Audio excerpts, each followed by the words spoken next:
সাংবাদিকদের উপর বেজায় চটেছেন তাসকিন আহমেদ। সুনাম ক্ষুণ্ণ করার চেষ্টা করলে সাংবাদিকদের বিরুদ্ধে আইনি পদক্ষেপ নেওয়ার হুমকিও দিয়েছেন এ টাইগার পেসার। ঘুমের কারণে টি-20 বিশ্বকাপে ভারতের বিপক্ষে গুরুত্বপূর্ণ ম্যাচ খেলতে পারেননি। এ সংবাদ ছড়িয়ে পড়ায় মনক্ষুণ্ণ হয়ে ফেসবুকে দীর্ঘ এক পোস্ট দিয়েছেন তাসকিন।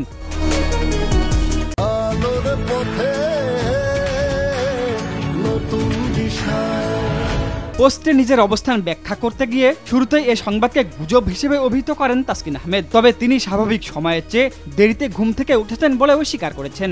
একই সঙ্গে টসের 20 মিনিট আগে স্টেডিয়ামে পৌঁছানোর দাবি করেছেন টি-20-র সহ অধিনায়ক। কিন্তু সাকিব আল হাসানের বক্তব্যে উঠে আসে ভিন্ন কিছু।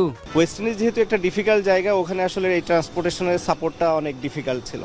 তো যখন তাসকিন আসলে পৌঁছেছিল মাঠে, অলমোস্ট টস হওয়ার হয়তো 5-10 মিনিট আগে, খুবই কাছাকাছি সময় আসলে।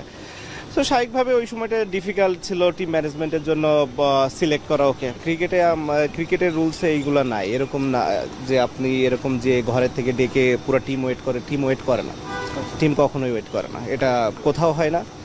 আমরা যখন এজ লেভেল থেকে খেলা আসছি, এমনও মনে আছে যে আমাদের এমনও হয়েছে যে প্লেয়ার পিছিয়ে দৌড়াচ্ছে কিন্তু বাসের দরজা লেগে গেছে, বাস চলে যাচ্ছে। সো বাস কখনো থামে না, টিমের অন্য একজনের জন্য পুরো দল থেমে থাকে না। একই পোস্টে ভারতের বিপক্ষে একাদশে না থাকা ঘুমের জন্য নয়, টিম কম্বিনেশনের জন্য বলেও দাবি করেন তাসকিন। তবে বিসিবি সভাপতির বক্তব্য ছিল ভিন্ন। যখন নাকি টিভি খুলে দেখলাম তাসকিন খেলছে না, বেস্ট 11-এ নাই, তখনই আমি ফোন করি রাবিদকে, নাই কেন? সো আমি রাবিদকে ফোন করি না রাবিদ, হ্যাঁ আমি স্ট্রেট, আমি সোজা সবটা কথা বলি। আমি রাবিদকে ফোন করি, ও বললো যে ও টিম বাস মিস করেছে, তবে ও এসছে, মানে এমন না যে মানে হয়তো একটু দেরি করে আসছে।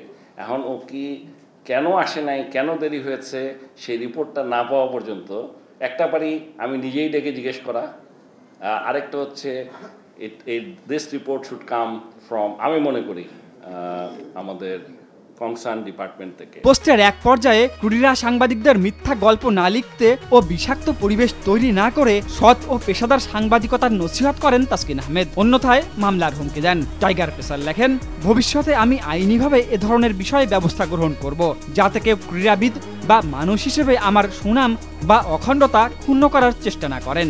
আমার ভক্তদের ধন্যবাদ তাদের অব্যাহত সমর্থনের জন্য। তাসকিনের রিটের জবাবে ক্রুডিরা সাংবাদিকদের পাটকেল কেমন হয় এবার সেটা দেখার অপেক্ষা। অরণ্য গফুর, অটিভি, ঢাকা।